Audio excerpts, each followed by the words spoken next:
Hello, Acho. Welcome back to your own channel and very happy new year to all YouTubers, all students. Okay, तो बच्चों chapter number हमारा 6 हमने start कर दिया है work energy and power. Last video में हमने chapter number 6 start किया था। इसका नाम क्या था? Work energy and power. ठीक है, और हमने सबसे पहले वर्क यानी कार्य को पढ़ लिया था। वर्क हमने पढ़ लिया था कि W इज इक्वल टू क्या होता है बच्चों? F.S। ये हमने पढ़ लिया था। हमने पढ़ा था कि जो कार्य का मात्रक है, जो MKS यूनिट होता है इसका, वो क्या होता है? जूल होता है। और जो CGS यूनिट होता है वो क्या होता है? अर्ग होता है। और जूल और अर्ग में क्या रिलेशन था? 1 जूल इज इक्वल टू 10 की पावर 7 अर्ग। ये हमने पढ़ लिया था। इसका डायमेंशन में हमने देखा था M1 L2 T-2। ये क्या होती है? इसकी डायमेंशन होती है, विमा होती है। क्लियर है? तो हमने पढ़ लिया था कि अगर F4 से S विस्थापन है तो कितना कार्य होगा? F.S। और इन दोनों के बीच में अगर थीटा एंगल बन रहा है तो क्या होता है? Fs cos theta. क्लियर है बच्चों? अब मान लो अभी तक हमने जो माना है वो फोर्स कांस्टेंट है। अभी तक हमने क्या माना है भाई? हमारा जो फोर्स है वो क्या है? कांस्टेंट है। अब मान लो बल नियत नहीं हो। अभी तो हमने क्या बोला? अभी तो हमने बोला कि सर F फोर्स लग रहा है और मान लो S डिस्प्लेसमेंट हो गया तो कार्य कितना हो गया? F.S। अब चाहे F ऐसे लगे चाहे ऐसे लगे, कैसे भी लगे, लेकिन लग F रहा था। अब सपोज करो कि जो फोर्स है वो कांस्टेंट नहीं हो, नियत नहीं हो, तो आज का टॉपिक हमारा क्या होगा? परिवर्ती बल द्वारा किया गया कार्य। परिवर्ती बल द्वारा किया गया कार्य।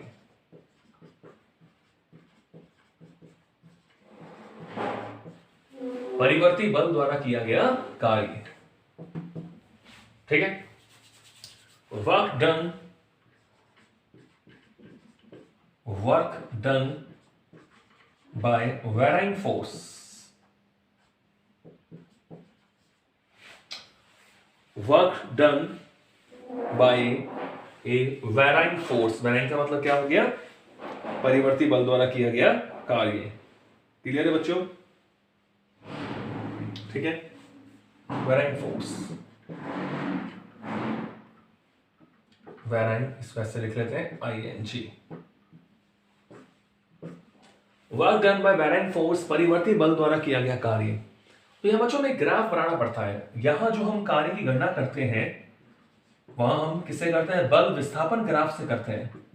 बल विस्थापन ग्राफ किसे करेंगे? बल विस्थापन ग्राफ से। कहने का मतलब क्या हुआ? सपोज करो मैंने बल और विस्थापन में ग्राफ बनाया।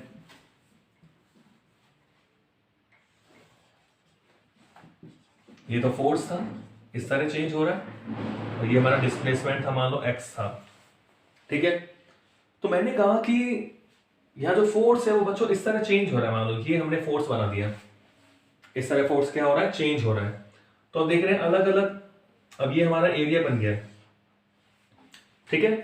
तो मान लो हमने जो फोर्स लगाया तो पहले x1 से लेकर वस्तु पहुंच गई x2 तक। ये फोर्स लग रहा है, चेंज होता जा रहा है। अब देख रहे हैं अलग अलग पॉइंट पर बल की वैल्यू क्या होगी? अलग अलग होगी। तो हम इस पूरे सेक्शन को, पूरे एरिया को छोटे छोटे किसमें बांट देंगे बच्चों? इन्हें हम अल्पांशों में बांट देंगे, छोटे छोटे सेगमेंट में बांट देंगे।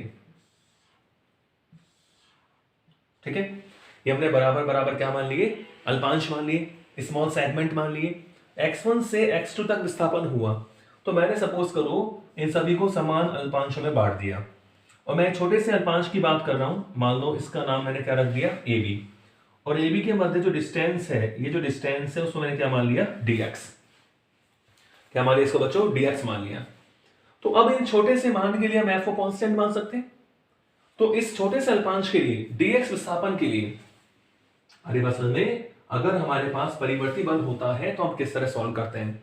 पूरा एरिया बनाते हैं, उस एरिया को छोटे छोटे सेगमेंट यानी अल्पांशों से मिलकर बना मान लेते हैं। ये भी dx dx dx dx। तो इसके लिए हम मान लेते हैं कि फोर्स नियत है छोटे के लिए। तो देखो dx विस्थापन के लिए,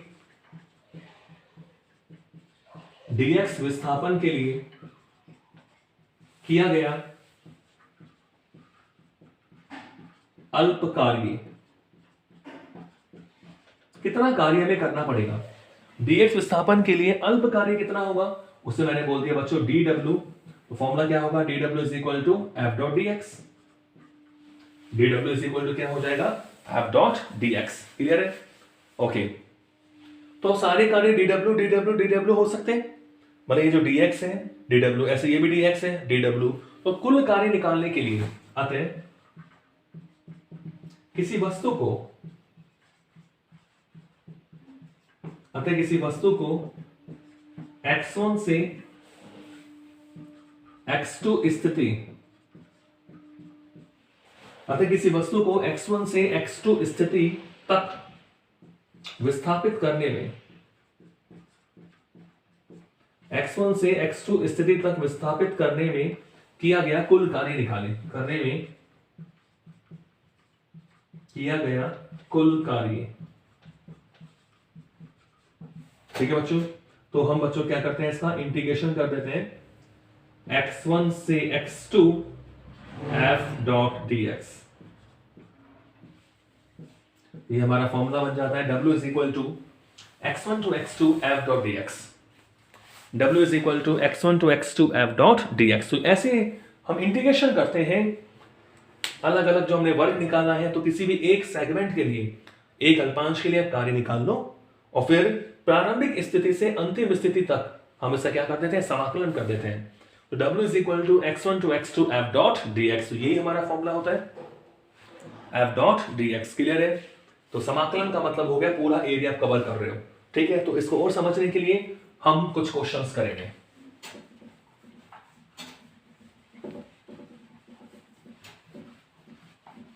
ठीक है, वर्क पढ़ा हमने, अब कुछ क्वेश्चन करते हैं ताकि क्लियर हो जाए, कुछ आपके एनसीईआरटी क्वेश्चन भी करें।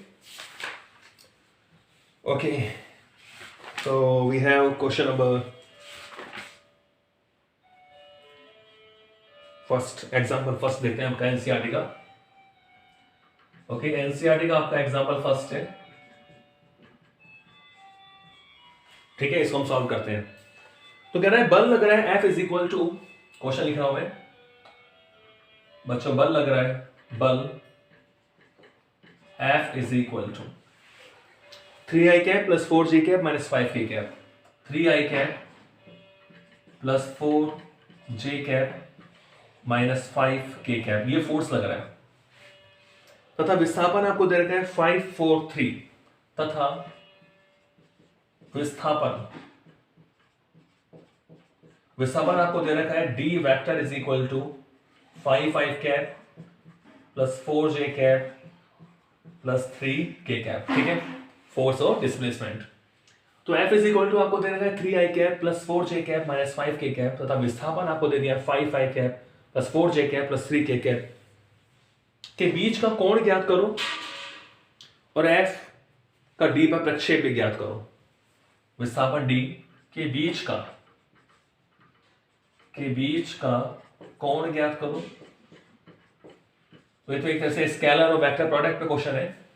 कोण ज्ञात करो, आप एनसीईआरटी का पहला एग्जांपल है कि बीच का कोण ज्ञात करो, एंगल निकालना है आपको, और F का d पर प्रक्षेप भी ज्ञात करो, F का d पर। ठीक है, फोर्स का डिस्प्लेसमेंट पर, तो फोर्स भी वेक्टर होता है, डिस्प्लेसमेंट भी वेक्टर होता है। तो F का d पर प्रक्षेप भी ज्ञात करो, प्रक्षेप भी ज्ञात करो। ये क्वेश्चन नंबर फर्स्ट आपका, एग्जांपल नंबर फर्स्ट है एनसीईआरटी का। क्लियर है, बिल्कुल ओके। तो जो देखो, ये तो हमारा वेक्टर प्रोडक्ट पे क्वेश्चन है। F और D आपको दे रखा है एंगल थीटा। तो अपन ऐसा करते हैं, मान लेता हूं कि माना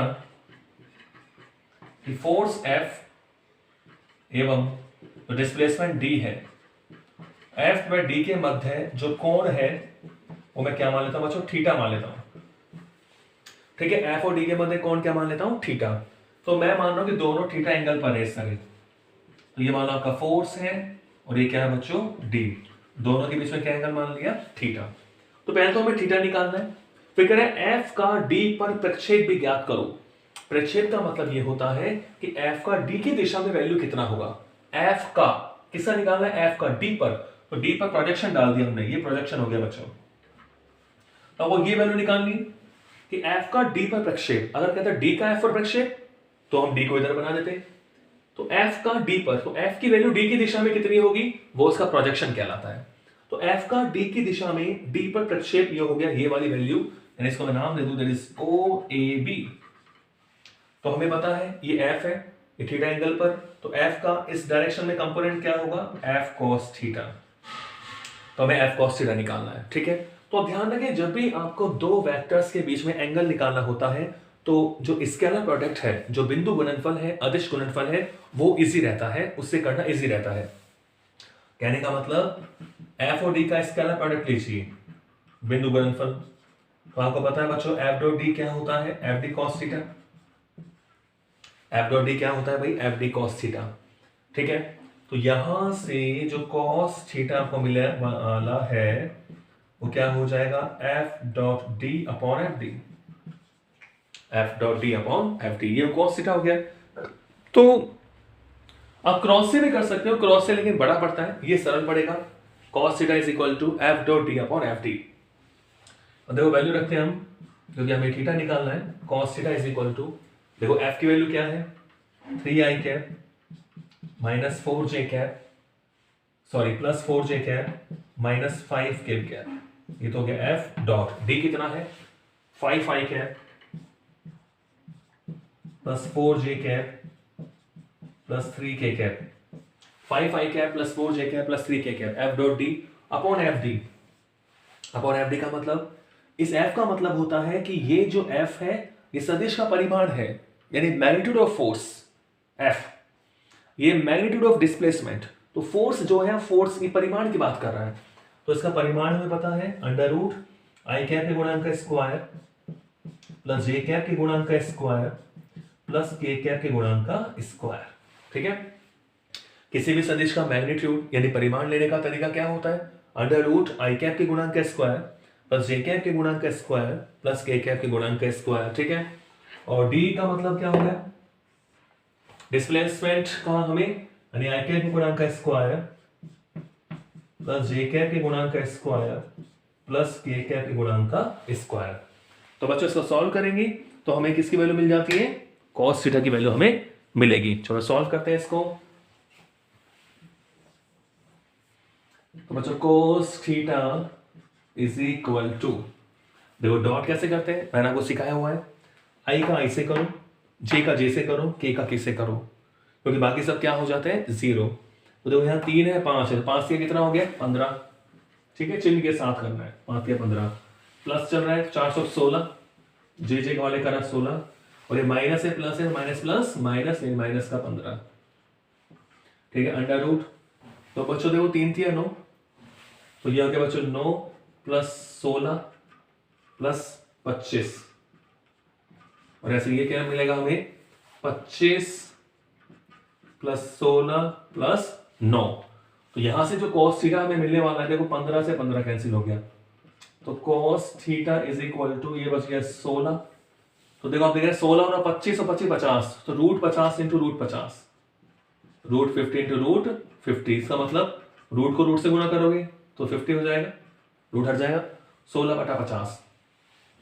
इसका मतलब क्या हुआ कि cos theta is equal to, ठीक है, हम ऐसे लिख सकते हैं 2 बटे 16 बटा 25 यानी 8 बटा 25।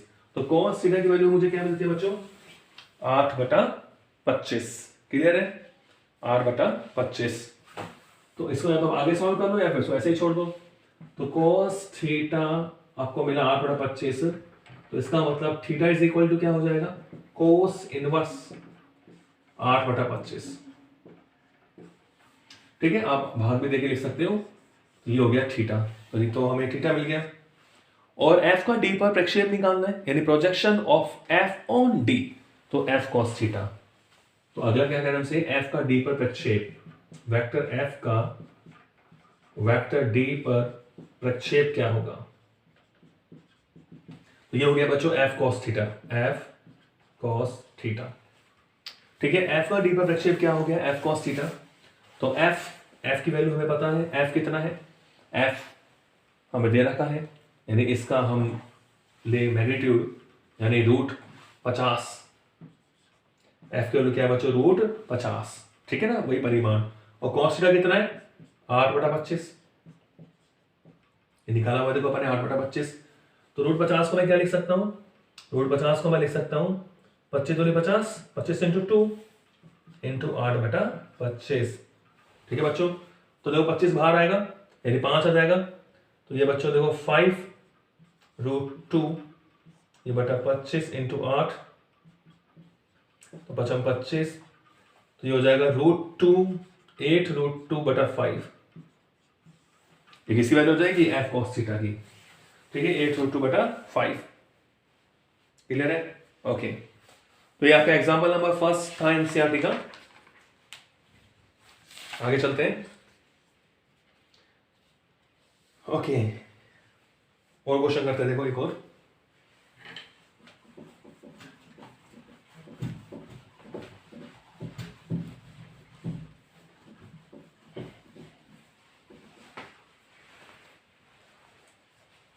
क्लियर है, समझ में आ गया, यस। क्वेश्चन नंबर नेक्स्ट देखते हैं कौन सा करते हैं।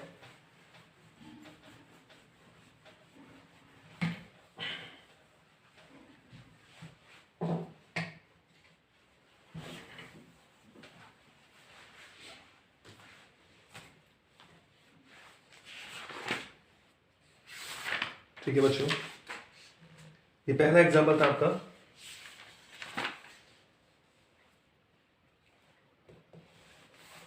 चलो ये क्वेश्चन और लेके चलते हैं।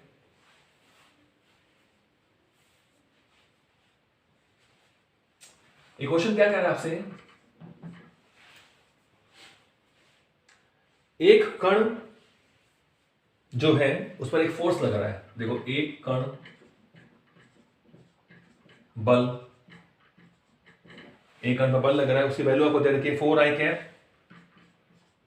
+ j + 3k। ठीक है, एक कण बल इसके प्रभाव में गति कर रहा है 4i + j + 3k। न्यूटन के प्रभाव में, न्यूटन के प्रभाव में स्थिति आपको दी गई अलग अलग। न्यूटन के प्रभाव में स्थिति R1 इज इक्वल टू क्या दे रखा है, 3i + 2j - 6k। 3i + 2j - 6k। ठीक, इस बल के प्रभाव में स्थिति R1 से स्थिति R2 तक गति करता है, से स्थिति R2 का मतलब आपको दे रखा है 14i + 13j - 9k। 14i + 13j + 13j - 9k। स्थिति R1 से स्थिति R2 तक गति करता है। ठीक है, तो क्वेश्चन कह रहा है कितना कार्य करना पड़ा, किए गए कार्य की गणना कर, किए गए कार्य की गणना करो। फोर्स आपको दे रखा है, पोजीशन आपको दे रखी है, कह रहा है भाई किए गए कार्य की गणना करो। ये क्वेश्चन आपके पास है, क्या निकालो, कार्य। ठीक है, तो आपको फोर्स दे दिया और पोजीशन दे दिया अलग अलग। तो क्या दे रखा है आपको, देखो गिवन फोर्स कितना दे रखा है, बल कितना दे रखा है, F = 4i + j + 3k। ठीक है, फोर्स दे दिया। स्थिति दे रखी है आपको R1 = 3i + 2j - 6k। ठीक है, ये R1 दे दिया।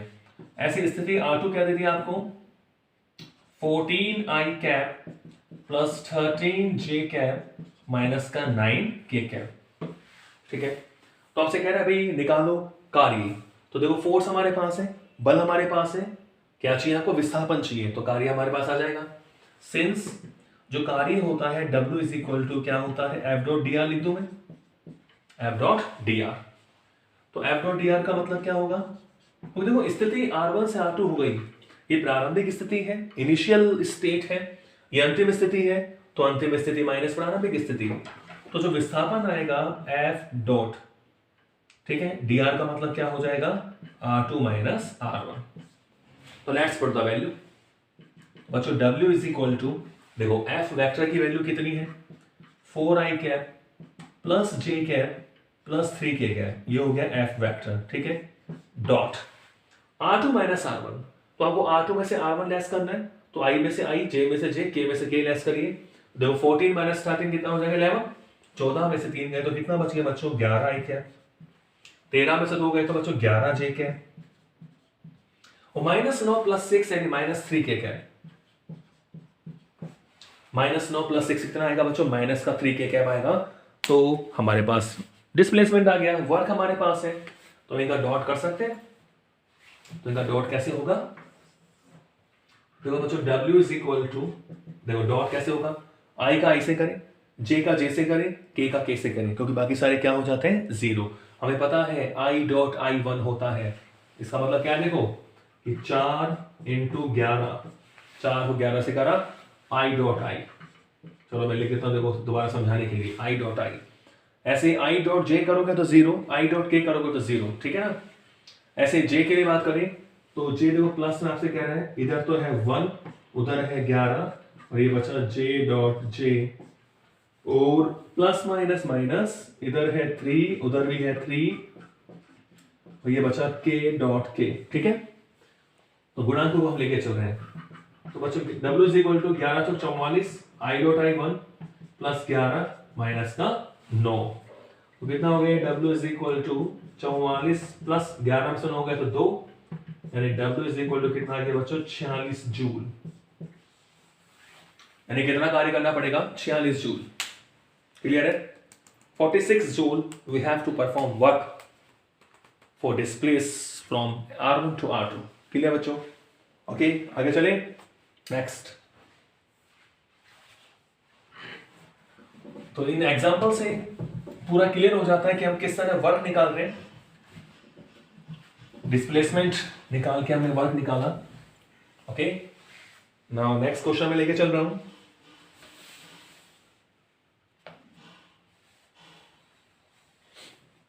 ओके ये भी देखो एक इंपॉर्टेंट क्वेश्चन है, ठीक है। क्वेश्चन में आप लिखिए, करें क्या करें क्वेश्चन। एक कण जो है वो बल F इज इक्वल टू, इस तरह आपको लैंग्वेज बना के दे रहा है, एक कण बल F इज इक्वल टू क्या दे रखा है 7 minus 2x plus 3x square, 7 minus 2x plus 3x square. एक कण जो है बल F is equal to 7 minus 2x plus 3x square के प्रभाव में, 3x स्क्वायर के प्रभाव में x अक्ष के अनुदिश के प्रभाव में, x अक्ष के अनुदिश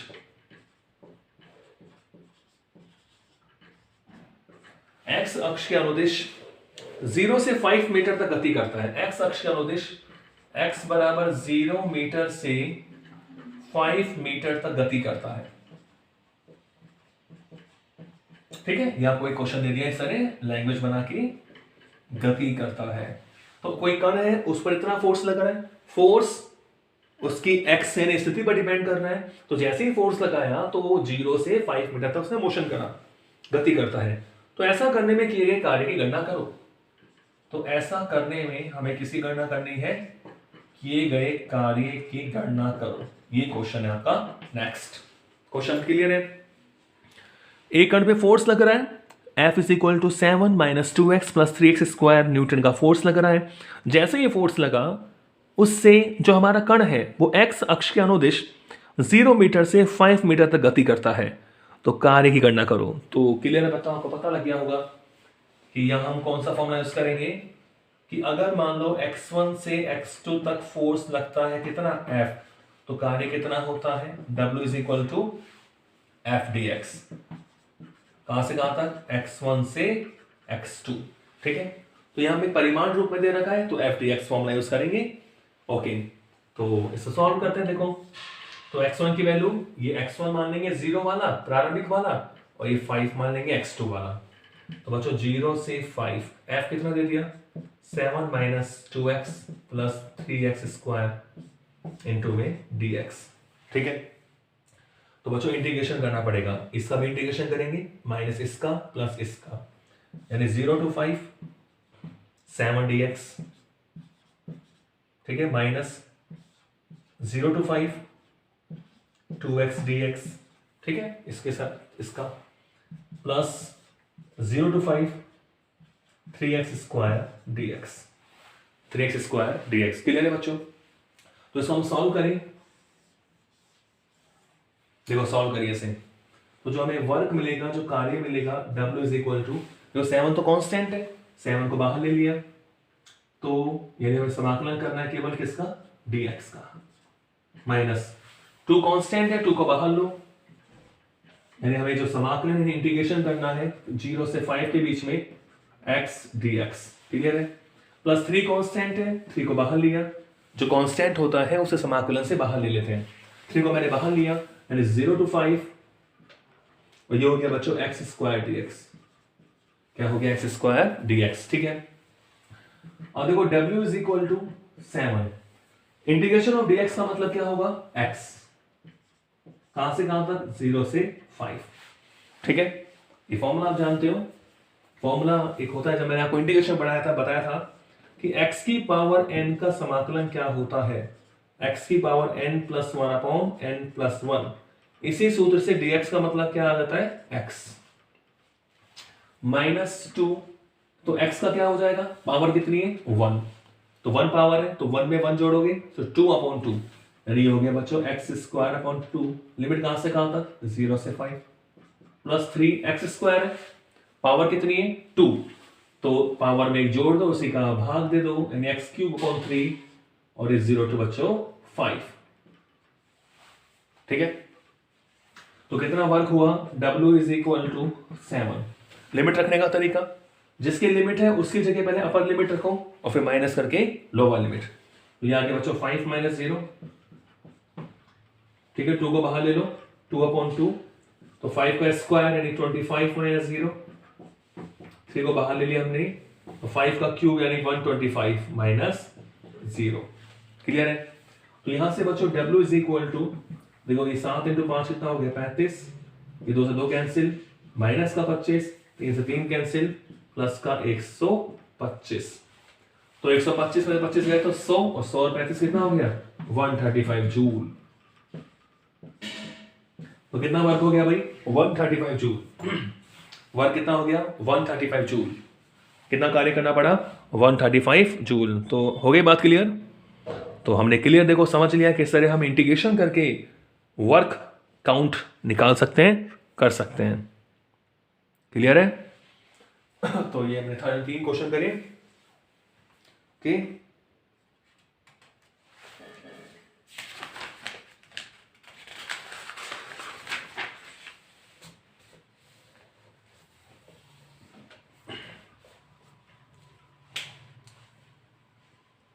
ठीक है बच्चों,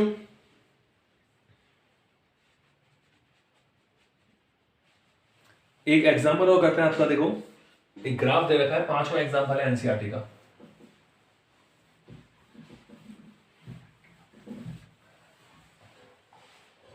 एग्जांपल नंबर 5।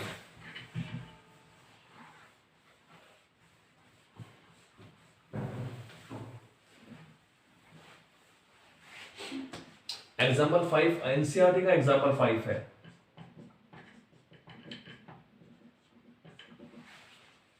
इसमें तो मैं डायरेक्ट ग्राफ बना रहा हूं। क्वेश्चन क्या कह रहा है, ग्राफ बना के मैं आपको बताऊंगा इसमें क्वेश्चन क्या कह रहा है आपसे। एक ग्राफ आपको इसमें दिया हुआ है, ये फोर्स को शो कर रहा है और ये मूल बिंदु है, इस तरह आपको दे रखा है O। ठीक है, तो एक है स्क्वायर आपको दे रखा है और एक इस तरह ये पॉइंट दे दिया 50, ये दे दिया 100। ठीक है, फोर्स है F है, वो भी न्यूटन में। ओके ओके ओके, और फिर आपसे कह रहा है कि फ्रिक्शनल फोर्स भी लग रहा है, -50 की बात मैं कर रहा हूं, तो इतना ही -50 में यहां ले रहा हूं, -50। ठीक है, तो ये फ्रिक्शनल फोर्स है स्मॉल एफ, ये आपको दे रखा है घर्षण बल, और यहां से इस तरह जो लग रहा है ये आपको इस तरह ग्राफ दे दिया। इसको नाम दे देते हैं अपन बच्चों, that is O A B C, इसको मैं बोलता हूं डी और ई, डी और ई, ठीक है। तो इसके बाद इसको मैं इस तरह बना रहा हूं, पहले मैं बना रहा हूं फिर आपको समझाऊं क्या है ये, क्लियर है। ये हमें दे दिया है, इसको हम थोड़ा बाउंड्री कर देते हैं यहां पर,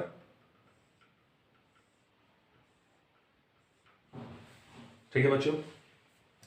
तो क्वेश्चन क्या कह रहा है आपसे, ये एक्स है डिस्प्लेसमेंट और फोर्स में आपको क्वेश्चन क्या है, क्वेश्चन क्या कह रहा है कि कोई व्यक्ति है, कोई स्त्री है, वो खुरदरी सतह वाले प्लेटफॉर्म पर संदूक को खिसकाती है, ठीक है, कोई स्त्री संदूक को खिसका रही है, वह 10 मीटर की दूरी तक 100 न्यूटन का बल आरोपित करती है। तो ये कह रहा है 10 न्यूटन है, ये 10 मीटर है और ये है 20, तो कह रहे हैं 10 न्यूटन तक तो 100 न्यूटन, 10 मीटर तक तो 100 न्यूटन का बल आरोपित कर दिए। ये एक्स की वैल्यू किसमें दे रखी है, मीटर में। कोई स्त्री है वो संदूक को खिसका रही है खुरदरी सतह पर, यानी वहां घर्षण भी है। तो 10 मीटर तक यानी 0 से लेकर 10 मीटर तक कितना फोर्स लग रहा है, 100 न्यूटन का फोर्स लग रहा है, तो सीधी रेखा मिली, ठीक है। उसके बाद अगले 10 मीटर में फोर्स को वो कम कर देती है, ठीक है, क्या कह रहे हैं, आरोपित करती है। उसके पश्चात वह थक जाती है और उसके द्वारा आरोपित बल रेखीय रूप से घटकर 50 न्यूटन हो जाता है। यानी अब वो संदूक को 20 मीटर तक खिसकाती है, यानी अगले 10 मीटर तक उसका जो बल है वो कम होगा, कितना हो गया, 50 न्यूटन हो गया। संदूक को कुल 20 मीटर की दूरी तक खिसकाया जाता है, पहले 10 मीटर 100 न्यूटन का फोर्स लगाया और 10 से लेकर बीच में 100 से कहां पे आ गया फोर्स, 50 पे आ गया। स्त्री द्वारा संदूक पर आरोपित बल और घर्षण बल जो कि 50 न्यूटन है तथा विस्थापन के बीच ग्राफ बनाइए। तो ग्राफ तो बनाई दिया हमने, घर्षण बल कितना लग रहा है, 50 न्यूटन, तो विपरीत दिशा में लगेगा, 0 से लेकर 20 तक घर्षण बल काम करेगा, तो ये 50 न्यूटन का फ्रिक्शनल फोर्स लगेगा, ठीक है। ओके, फिर क्या करें, दोनों बलों द्वारा 20 मीटर तक के लिए किए गए कार्य की गणना करो। यानी जो फोर्स लग रहा है एफ और ये घर्षण बल लग रहा है स्मॉल एफ, ये है घर्षण बल, फ्रिक्शनल फोर्स।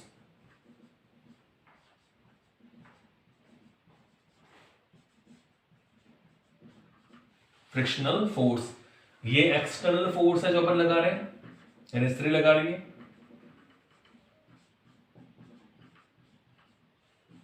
ये एक्सटर्नल फोर्स है। तो कह रहा है कि दोनों बलों द्वारा किए गए कार्य की गणना करो। तो आपको ग्राफ दे रखा है एफ एक्स ग्राफ, यानी हमें फोर्स डिस्प्लेसमेंट कर्व दे रखा है, फोर्स डिस्प्लेसमेंट।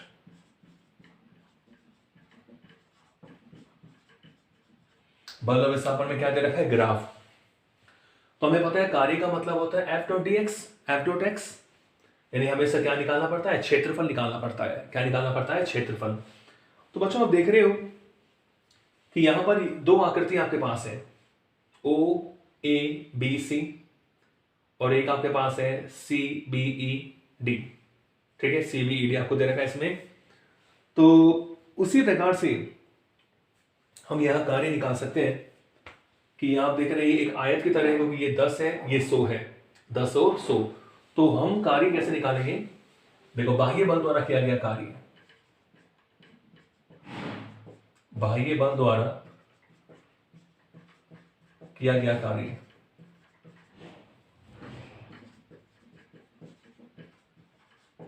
ठीक है। तो जब भी आपको बल और विस्थापन में ग्राफ मिलता है तो उस ग्राफ का क्या निकाल देंगे, क्षेत्रफल निकाल देंगे। तो बाह्य बल द्वारा किया गया कार्य क्या होगा, आकृति, कौन सी आकृति है भाई, ओ A B E D C ओ, आकृति ओ A B E D C ओ का क्षेत्रफल, ठीक है।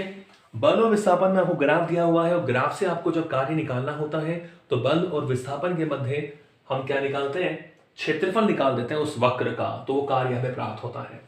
अब इस आकृति को मैं दो आकृति से मिलकर बना मान सकता हूं। एक तो बच्चों हो गई आयत, तो कार्य क्या होगा, देखो आयत हो गई एक तो, क्योंकि ये 10 है ये 100 है, अलग अलग है ना, तो आयत हो गई ओ ए बी सी का क्षेत्रफल प्लस, और ये बच्चों ये जो सी बी ई डी है ये जो आकृति है वो कौन सी है? हाँ बिल्कुल, ये समलंब चतुर्भुज है। क्या है बच्चों? ये समलंब चतुर्भुज। तो ये समलंब चतुर्भुज हो गया, दो भुजाएं समलंबवत है और समांतर है। समलंब समलंब चतुर्भुज बीईडीसी का क्षेत्रफल, समलंब चतुर्भुज बीईडीसी का क्षेत्रफल, बीईडीसी का क्षेत्रफल। ठीक है, तो बिल्कुल इसको सॉल्व करें। W इज इक्वल टू, बाह्य बल इसी दिशा में लग रहा है, ये घर्षण बल है, उसकी बाद में बात करेंगे। इसको मैं नाम दे दूं EF दे देता हूं, इसको G बोल देता हूं। ओके, तो आयत और ABC का क्षेत्रफल लंबाई इंटू चौड़ाई यानी OC into AB, OC into OA, ये तो हो गया बच्चों 100 इंटू 10, 100 इंटू इतना 100 है, इतना 10 है, 100 इंटू 10 प्लस समलंब चतुर्भुज का क्षेत्रफल क्या होता है कि 1/2 इंटू, क्या फॉर्मूला होता है? 1/2 इंटू समांतर भुजाओं के मध्य दूरी। फॉर्मूला आपको पता है, समलंब चतुर्भुज का क्षेत्रफल क्या होता है कि 1/2 इंटू जो समांतर भुजाएं हैं, ठीक है, उनके मध्य दूरी और उन समांतर भुजाओं का योग। समझ आ रही है बात आपको? समांतर भुजाओं के मध्य दूरी और उन समांतर भुजाओं का योग। तो आप देख सकते हैं समलंब चतुर्भुज BC, यहां पर हमने लिया है BEDC का जो क्षेत्रफल है वो क्या होगा? आप देख रहे हैं कि दूरी तो कितनी है, यहां तक 10 है, यहां तक 20 है, दूरी कितनी हो गई? 10। ठीक है, और जो हम ले रहे हैं कि ये है हमारे पास 100 और ये हमारे पास क्या है? 50। 100 और 50, तो जो समलंब चतुर्भुज है उनकी भुजाओं का योग, यानी ये 100 और ये कितना हो गया बच्चों? 50। तो क्या फॉर्मूला बना? 1/2 इंटू जो भुजाओं का योग यानी 100 प्लस 50 इंटू समांतर भुजाओं की मध्य दूरी यानी 10। तो इसका सॉल्व कर लेते हैं बच्चों। W इज इक्वल टू कितना आएगा? देखो 1000 प्लस 1/2 इंटू ये हो गया 150 इंटू 10, तो 2 पंजे कितना हो गया? 10। तो W is equal to 1000 plus 15 5 75 750, यानी W इज इक्वल टू कितना आ गया? 1750 joule. W is equal to कितना आ गया भाई? 1750 जूल। क्लियर है? तो ये हो गया हमारा कार्य 1750 जूल।